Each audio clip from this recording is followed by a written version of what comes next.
죽어가는 전세 세입자, 국가는 어디에 있나? 주영 경제금융 칼럼니스트.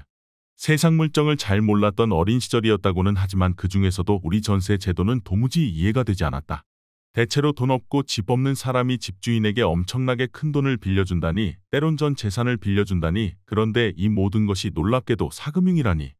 비록 그런 현실을 아는 어른일지라도 왜 그래야만 하는지에 대해서는 쉽게 납득하지 못할 일이다. 사금융이다 보니 집주인, 즉 돈을 빌려가는 사람에 대한 정보를 거의 알 수가 없다. 거의 전 재산을 빌려주는데도 돈 빌려가는 사람의 경제 사정이 어떤지, 어떤 사람인지 알 수가 없는 것이다. 가격 결정 구조도 이상하기 짝이 없다. 돈 빌려가는 사람이 얼마를 빌려갈지 가격을 정한다. 그러니 적정 가격을 알기가 어렵다. 특히 빌라나 다세대 주택은 더욱 알기 어렵다. 더욱 이상한 건 돈을 빌려주는 사람이 쩔쩔맨다. 돈 빌리는 쪽이 갑이고 돈을 빌려주는 쪽이 을이다. 누가 봐도 사기 범죄가 일어나기 쉬운 구조다. 그런데도 800에서 900만 명이 이 사금융을 이용하며 큰돈을 빌려주고 있다. 정말 이상한 제도다. 코로나19 팬데믹으로 전 세계가 엄청난 돈을 풀었다. 돈값이 싸지니 역사상 가장 낮은 저금리가 만들어졌다. 심지어 금리가 마이너스를 기록하는 금융 역사상 초유의 일도 벌어졌다. 전 세계 자산시장이 들썩거렸다. 우리나라도 마찬가지였다. 집값이 폭등했고 전세 가격도 급등했다. 그러자 이번엔 정부가 전세대출 규제를 풀었다.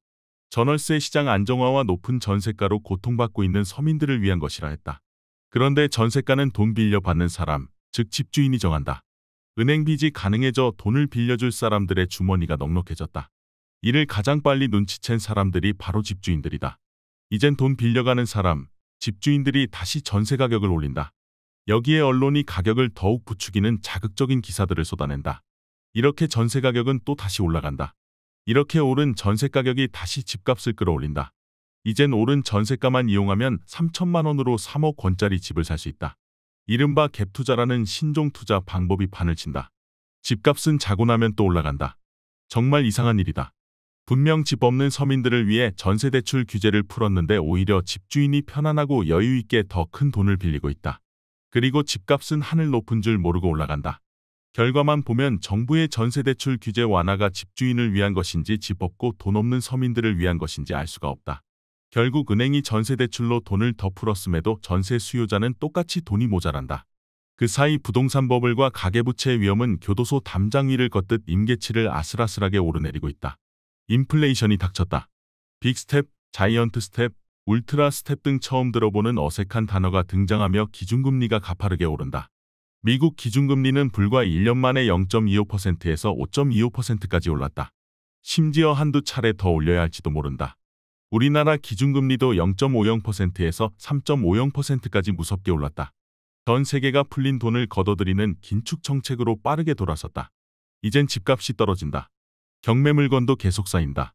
집주인이 전세값으로 빌려간 돈보다 집값이 더 떨어져 이른바 깡통전세가 나오기 시작한다. 여기서부터 진짜 문제가 터진다. 돈을 돌려받아야 하는데 빌려간 사람의 정보를 알 수 없는 것이다. 정부의 관리 감독도 허술하기 짝이 없다. 사금융의 영역이라는 것이다. 이렇게 전세 사기 범죄가 판치기 딱 좋은 구조가 만들어진 것이다. 결국 사고가 터졌다. 그런데 그 피해도 오롯이 돈을 빌려준 사람 몫이다. 이상한 일이다. 인천 미추홀구의 전세 사기 범죄도 이런 환경에서 조직적으로 벌어진 범죄다. 전세 사기 피해 가구가 3,000세대가 넘고 피해 금액도 수천억 원에 이를 것으로 추정된다. 정부가 임대사업자, 공인중개사, 건설업자, 대출브로커 등의 불법 행위를 제대로 관리 감독하지 못해서 벌어진 일이다. 그러니 인천시에 한정된 문제도 아니다. 전국적으로 전세 사기 범죄가 발생할 가능성이 높다. 사기를 당한 개인의 책임도 아니다. 전세 사기 범죄를 벌이겠다고 작정하고 덤비면 부동산 그 어떤 전문가도 피해갈 수 없는 구조다. 그래서 정부의 책임이 매우 크다. 전세 사기를 당한 이들의 면면을 살펴보면 더욱 가슴 아프다. 대부분 청년층, 신혼부부, 은퇴한 노령층 등 대부분 주거 취약계층에 속한 사람들이다. 이들 대부분이 전 재산을 잃었다. 전 재산을 잃었는데도 은행 빚만큼은 높은 대출 금리를 먹고 무럭무럭 커져만 간다. 결국 전세 사기 피해자가 생활고를 비관해 스스로 목숨을 끊는 비통한 소식들이 들려온다. 스스로 목숨을 끊었지만 사실상 사회적 타살이다.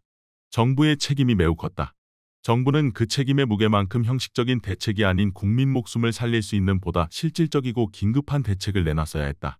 최소한 최우선 변제금이라도 회수할 수 있는 대책이 나왔어야 했다. 하지만 뒤늦게 내놓은 대책이라곤 다시 빚을 내주겠다는 게 전부였다. 이미 빚에 허덕여 스스로 목숨을 끊고 있는데 남은 인생을 빚의 구렁텅이로 내몰겠다는 것이다. 사실상 피해자들을 죽음으로 내몰고 있는 것이나 다름없다. 그리고 임대차 계약 관계에서 발생한 피해는 사적 피해여서 정부 재정이 들어가는 공적 지원을 할 수 없다는 설명을 덧붙였다. 그런데 이는 사실이 아니다. 지난 몇 년간 고분양가로 엄청난 수익을 챙겼던 건설사들의 미분양 아파트도 정부가 시세보다 높게 고가로 매입해줬다. 또 특례보금자리론을 만들어 40조 원을 쏟아부었다.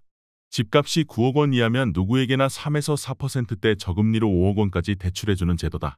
부자들의 집값 하락을 정부 재정으로 막고 있는 것이나 다름없다. 재벌, 부자들 감세 규모도 향후 5년간 50에서 60조 원에 이를 것으로 추정된다. 사실상 재벌과 부자들 주머니에 50에서 60조 원을 공짜로 찔러주는 것이나 다름없다.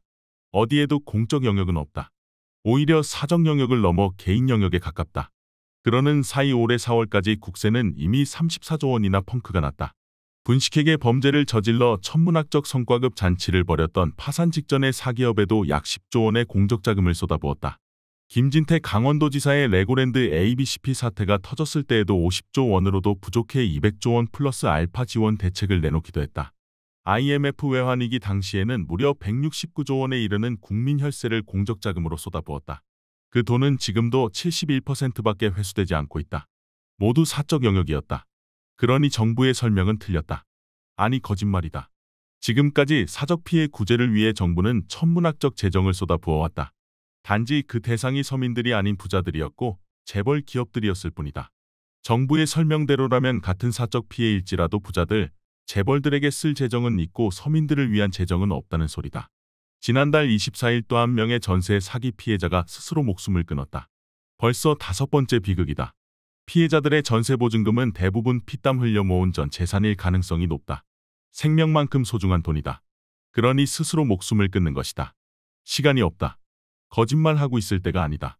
지금 당장 사람 목숨을 구할 수 있는 실질적인 대책을 내놓아야 한다. 민유방본 시기민천, 나라의 근본은 백성이고 먹고 사는 것이 백성의 하늘이라 했다. 세종실록에 8번이나 나오는 말이다. 예나 지금이나 백성의 삶을 돌보지 못하면 나라도 아니라는 이야기다. 사람들이 쓰러져 간다. 국민들이 쓰러져 간다. 국민이 묻는다. 지금 국가는 어디에 있냐고.